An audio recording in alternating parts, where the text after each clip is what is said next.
विकास के लक्ष्यों को प्राप्त करना हो, उस इंडेक्स में भारत सरकार के नीति आयोग के इंडेक्स में हम पहले स्थान पर आते हैं। भाई बहनों, हमारा नंबर 1 होता है।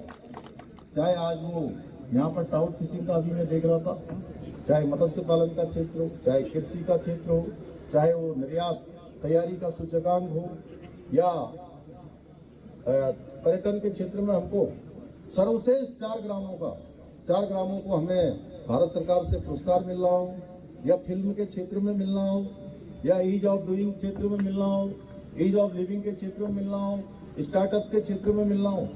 आज अनेक क्षेत्र ऐसे खनन के क्षेत्र में मिलना हो, उसमें भी श्रेणी C के राज्यों की सूची में हमको पूरे देश में दूसरा स्थान प्राप्त हुआ है।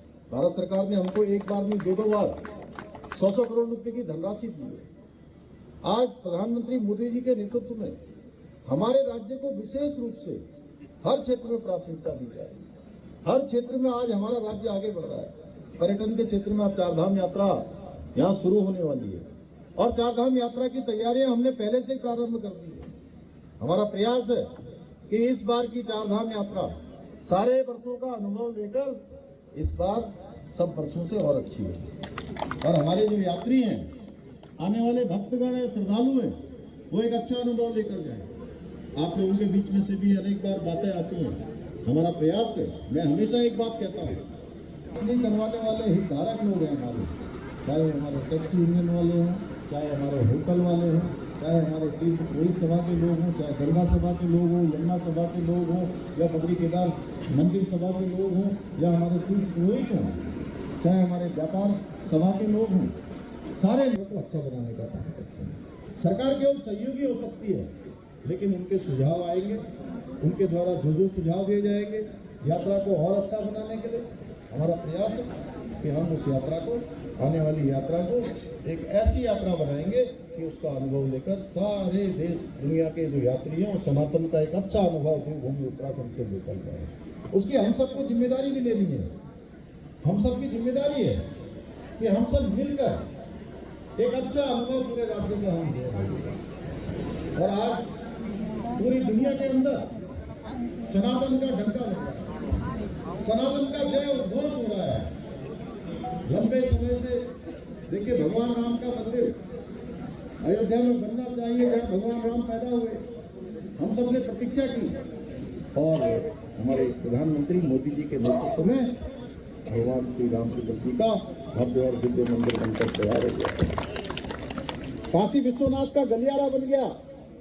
चाहे बद्रीनाथ का मास्टर प्लान हो, चाहे वो केदारनाथ जी का नवनिर्माण पुनर्निर्माण हो, या हमारे राज्य में इन यात्राओं को प्रोत्साहित करने के लिए हमारे प्रधानमंत्री मोदी जी यहीं इसी जनपद के माँ गंगा के माई के मुखुआ में आकर उसमें सम्मिलित होते हैं। और हमारी यात्रा का जो शीतकालीन यात्रा चल रही है, उसका जो है पूरे देश और दुनिया के अंदर उसका प्रचार प्रसार करता है। अपनी मन की बात के कार्यक्रम में उसको लेते हैं। हमारे राज्य से उनका एक विशेष लगाव है। हमने तय किया है कि हमारा ये उत्तरकाशी जनपद भी यात्रा की, विकास की यात्रा में हमारा बिल्कुल सबसे आगे दौड़े। उसके लिए यहाँ का समेकित विकास हो, चाहे कोई क्षेत्र हो, सीमांत क्षेत्र हो, आगे का क्षेत्र हो, पीछे का क्षेत्र हो। पिछले दिनों हम लोगों ने यहाँ पर काफी परेशानियों का सामना भी पिछले साल हम लोगों ने किया है, आपदा का सामना किया है कभी, और वो अब हर वर्ष की एक कहानी है। हर वर्ष किसी न किसी कारण से हमको इन आपदाओं का सामना करना पड़ता है। चाहे आज से 2 साल 3 साल पहले बड़ा हिमस्खलन हुआ है, जो उसमें तमाम प्रकार की दुर्घटनाएं हुई। इस साल चाहे वो हमारा धराली की आपदा हो, या स्याना चट्टी में एक बड़ा मलबा आकर बिल्कुल चट्टान की तरह वहाँ सारे होटलों में, घरों में घुस गया, 20-20, 25-25 फुट। मुझे दोनों ही स्थानों पर जाने का मैंने देखा। वहाँ पर जाकर मैंने धराली में गया, मैं यहाँ उत्तरकाशी में लगातार आप सब लोगों के बीच में रहा हूँ, इसलिए मैं बहुत नज़दीक से जानता हूँ। इन परेशानियों का हम सब ने सामना किया है, लेकिन उसके बावजूद भी, परेशानियों के बावजूद भी हम सब लोग मजबूती से खड़े रहे। सारे लोगों ने बड़ी हिम्मत दिखाई है, और फिर से हम आगे बढ़ रहे हैं। अब नई यात्रा आ रही है, नई यात्रा की हम सब तैयारी कर रहे हैं। यही चिन्यालीसोड़ का जो हवाई अड्डा है, यह हवाई अड्डा यहाँ के लिए हवाई सेवा प्रारंभ हो गई है, हेलीकॉप्टर सेवा प्रारंभ हो गई है, लेकिन आने वाले समय में ये जो चिन्यालीसगढ़ का हमारा हवाई पट्टी है और हमारी गोचर की हवाई पट्टी है, ये दोनों ही हवाई पट्टियां हम सेना के माध्यम से इसका संचालन करवाना चाहते हैं। उसके लिए हमने भारत सरकार को अपना प्रस्ताव यहाँ से बनाकर भेज दिया है। हर दृष्टि से हम लोग काम कर रहे हैं भाई। आज पूरे राज्य के अंदर जितने हमारे धार्मिक स्थल हैं, उनकी एक अपनी क्षमता है और आने वाले जो पर्यटक हैं, उनकी संख्या लगातार बढ़ती जा रही है। लगातार हर साल इजाफा हो रहा है। पिछले साल 6 करोड़ से ज्यादा लोग हमारे राज्य के अंदर आए हैं और अब इस बार तो यात्रा हमारी अप्रैल माह में प्रारंभ हो रही है और उस समय स्कूल भी बंद हो जाते हैं, एक समय यात्रा भी शुरू हो जाती है। इसलिए ऐसे जो धार्मिक स्थान हैं, उनके आसपास के स्थान और ज्यादा हमारे विकसित हों, जिससे कि यात्रा हमारी पूरी तरह से चलती रहे। अधिक अगर लोग भी आ जाते हैं तो भी आसानी से सारे लोग भगवान के दर्शन करें, धामों के दर्शन करें, हमारे मंदिरों के दर्शन करें, यमुनोत्री जाए, गंगोत्री जाए, अन्य जो हमारे स्थान हैं उन सभी स्थानों का दर्शन करके पुण्य का लाभ प्राप्त करके अपने अपने क्षेत्रों को वापस जाए। और उनकी इच्छा हो कि इस बार आए हैं, भगवान हमें बार बार बुलाना, देवभूमि में बार बार बुलाना। वैसे तो देवभूमि में मैं तो सबसे कहता हूँ कि देवभूमि में आना, देवभूमि में दर्शन करना और देवभूमि में कार्य करना, ये सब भगवान की कृपा के बिना नहीं हो सकता है। भगवान की इच्छा होती है तभी हम लोग आते हैं। अब मेरा भी कोई यहाँ आने का कल दिन तक कोई कार्यक्रम नहीं था।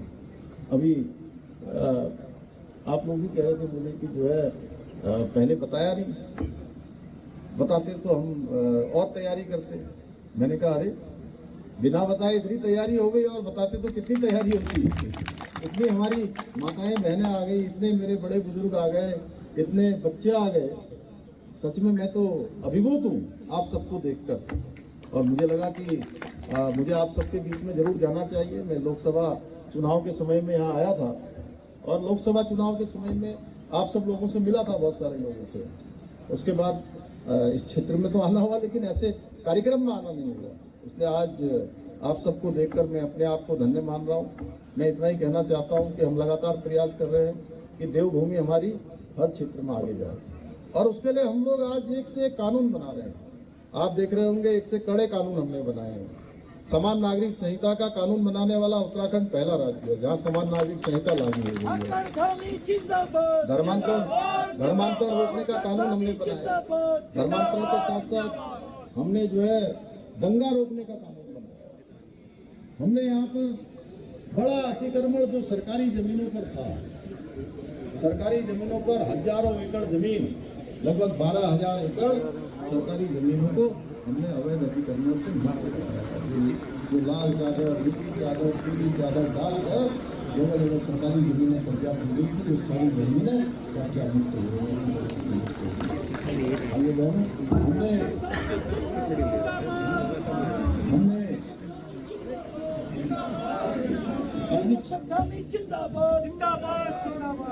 अपनी पहचान छुपाकर बहुत सारे कालनेमी छद्म वेशधारी राज्य के अंदर कहीं भी घूमते हुए पाए जाते थे।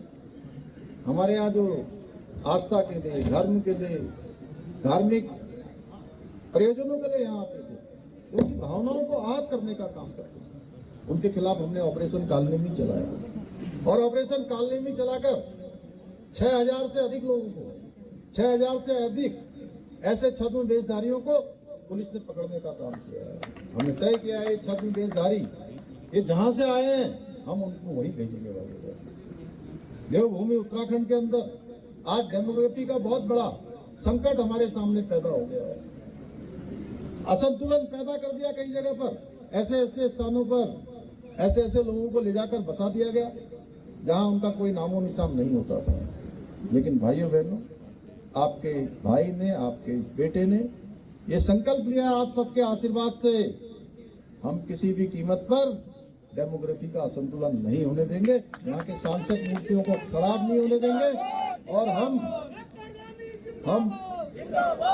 हम अपने बच्चों को, हम अपने आने वाले बच्चों को किसी भी कीमत पर असुरक्षित उत्तराखंड नहीं देंगे। भाई उनको सुरक्षित उत्तराखंड देंगे। उनको उनके मन में किसी प्रकार का संदेह नहीं देंगे, किसी प्रकार का भय नहीं देंगे।